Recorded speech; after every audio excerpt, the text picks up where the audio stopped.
ओम पद्मानने पद्मेवि पद्मपत्रे पद्मप्रिये पद्मदलातलाक्षे विश्वप्रिये विष्णुमनोनुकूले त्वत्पाद पद्मं मयि सन्निधस्थ नमो नमः। તમારા બધાનું સ્વાગત કરું છું આધ્યાત્મિક મહાશક્તિમાં।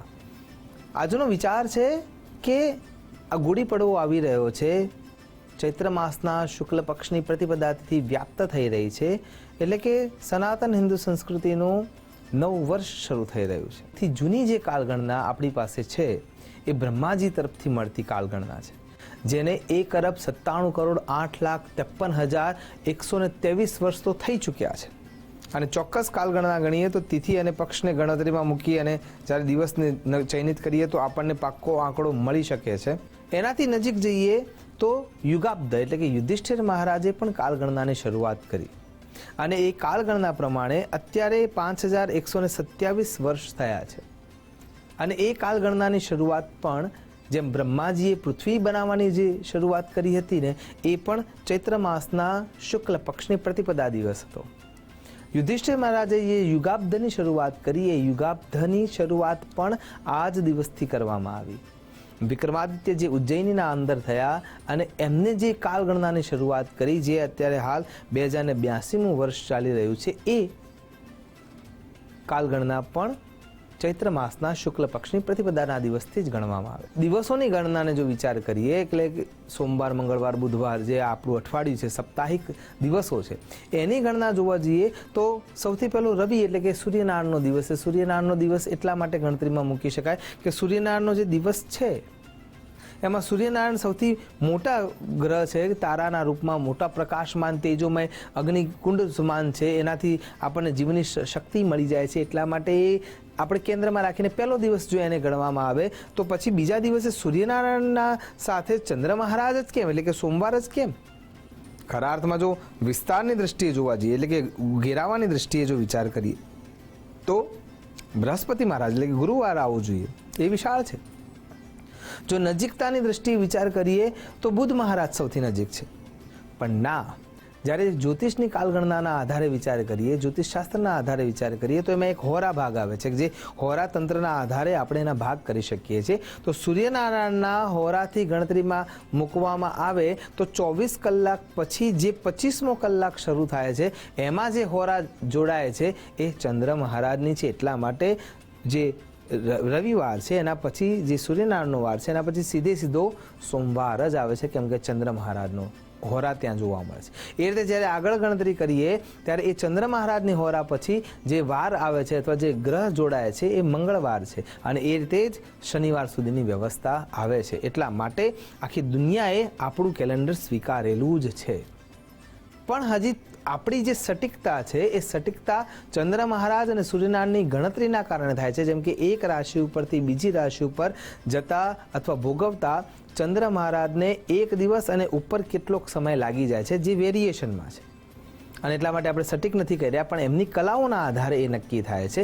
એટલા માટે થઈને આ કાળગણનાની ગણતરીમાં ક્યાંક વિટંબણા લોકોને લાગે છે, જે એ અભ્યાસુ નથી। એટલા માટે થઈને આ કેલેન્ડરો જે પાછળથી ગ્રેગોરિયન તરીકે આપણે જેને શરૂઆત કરેલું જાણીએ છીએ, એનો પ્રચાર પ્રસાર થઈ ગયો અને પછી એને સીધું સ્વીકારી લેવામાં આવ્યું। અને એના આધારે જ્યારે તમે વિચાર કરો છો ત્યારે પણ 3 પોઈન્ટ આપણને જોવા મળે છે। સૌથી પહેલો જો વિચાર કરીએ તો ધાર્મિક રૂપે, કેમ ધાર્મિક રૂપે આ અલગ વ્યવસ્થા છે? પ્રાંત અલગ છે, જગ્યા અલગ છે, સ્થિતિ અલગ છે, જંગલ પ્રદેશ છે, રણ પ્રદેશ છે, ઉચ્ચ પ્રદેશ છે, પર્વતીય પ્રદેશ છે, મેદાન પ્રદેશ છે, અને એમાં થતા જે પાક છે, એના થતા જે તહેવારો છે, એ બધાની અસર આ બધી વસ્તુઓ ઉપર પડે છે। એટલે ધર્મની દ્રષ્ટિએ જ્યારે ઘટના વિશેષ છે, સ્થાન વિશેષ છે, સમય વિશેષ છે, જગ્યાની અવસ્થાના આધારે પણ આ ક્રિયાઓ બદલાતી જાય છે। એનાથી આગળ જો વિચાર કરીએ તો ક્ષેત્ર અને સંસ્કૃતિની વિવિધતા પણ એનું બીજું કારણ છે કે ક્ષેત્રની વિવિધતા, જેમ કે મેં કહ્યું પર્વતીય પ્રાંત છે તો ત્યાં રહેવા સેવા અને રહન સહનની વ્યવસ્થા અલગ છે, એટલા માટે પણ સમય અને એની ગણનામાં ક્યાંક ને ક્યાંક પરિવર્તન આવે છે। સંવત એનું ચોખ્ખું ઉદાહરણ છે। એનાથી જો આધાર કરવા જઈએ આગળના ભાગમાં તો પાક અને પ્રકૃતિના આધારે પણ આ વ્યવસ્થા બદલાતી જોવા મળે છે। એ રીતે ગુડી પડવો એટલે કે મહારાષ્ટ્ર ક્ષેત્રમાં અત્યારે જ ખીલેલી વ્યવસ્થા જોવા મળશે, અત્યારે જ વ્યાપાર વૃદ્ધિ જોવા મળે છે। એટલા માટે એ સમયે એ નવા વર્ષની શરૂઆતમાં ગણતરીમાં મૂકે છે. નો ડાઉટ ધર્મની દ્રષ્ટિએ ઘણા બધા કારણો છે જ, પણ વ્યવહારની દ્રષ્ટિએ પણ આ બધા કારણો આપણને સ્પષ્ટતાથી જોવા મળે જ છે. અને એ રીતે જ્યારે જોવા જઈએ છીએ તો યુગાબ્દની દ્રષ્ટિએ, વિક્રમ સંમતની દ્રષ્ટિએ, શક સંમતની દ્રષ્ટિએ આ બધું જ આપણે જો બ્રહ્માજીના આધારે પણ જોવા જઈએ તો બ્રહ્મ પુરાણ પ્રમાણે પણ આ કાલગણના આપણને સ્પષ્ટ રૂપે જોવા મળે જ છે. અને એટલા માટે કર્ણાટકના અંદર અને આંધ્રમાં ઉગદી જ્યારે તહેવાર મનાવવામાં આવે છે એ સમયે કાલગણનાની એટલે કે નવા વર્ષની શરૂઆત થાય છે. તો કહેવાનો અહીંયા અર્થ એ છે કે જ્યારે સૂર્યનારાયણની પરિસ્થિતિ વાતાવરણના આધારે, અવકાશીય ગણનાના આધારે, જ્યોતિષીય ગણનાના આધારે, હોરાતંત્રના આધારે, કાલગણનાના આધારે જ્યારે જોવામાં આવે છે ત્યારે 365 દિવસ અને ઉપરના 6 કલાકનું જે ગણિત છે એના આધારે પણ આ કાલગણના અને એના કાલગણનાના આધારે વ્યવહારિક વાતાવરણિક પરિસ્થિતિના આધારે પણ થઈને આ પરિવર્તન આવતું જોવા મળે છે. અને એ રીતે વિવિધતામાં એકતાવાળો આપણો દેશ છે ને એના કારણે થઈને પણ ક્યાંક ને ક્યાંક આ અવસ્થા જોવા મળે છે. પોતાની મહત્તા દેખાડવા માટે થઈને કેટલાક દિવસો વધારી દેવામાં આવ્યા હોય એવી વ્યવસ્થા જરાય નથી. અને એ રીતે જો વિચાર કરવા જઈએ તો આ કેલેન્ડરમાં હજી પણ વિચાર કરવો જોઈએ કે જાન્યુઆરી અને ફેબ્રુઆરીને પહેલાં આ કાલગણનામાં ગણવામાં આવતા નહોતા ગ્રેગોરિયન કેલેન્ડરના આધારે.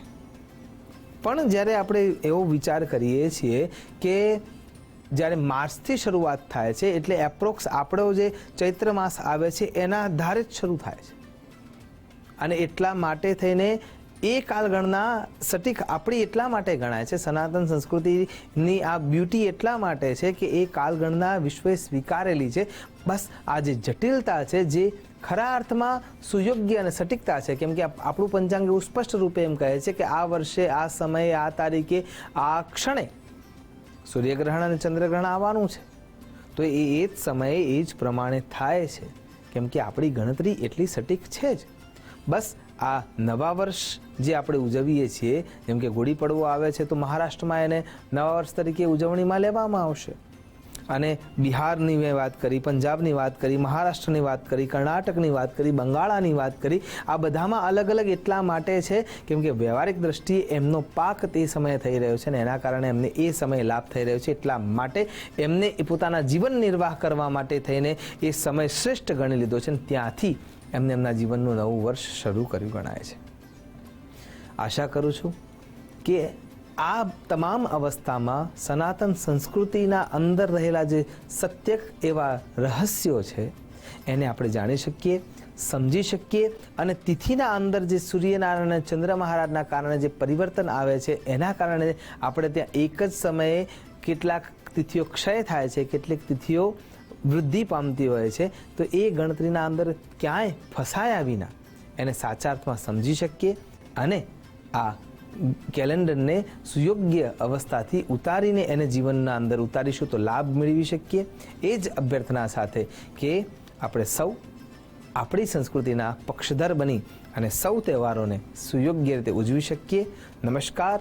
અસ્તુ સદા. શિવોહમ. નમો નમઃ.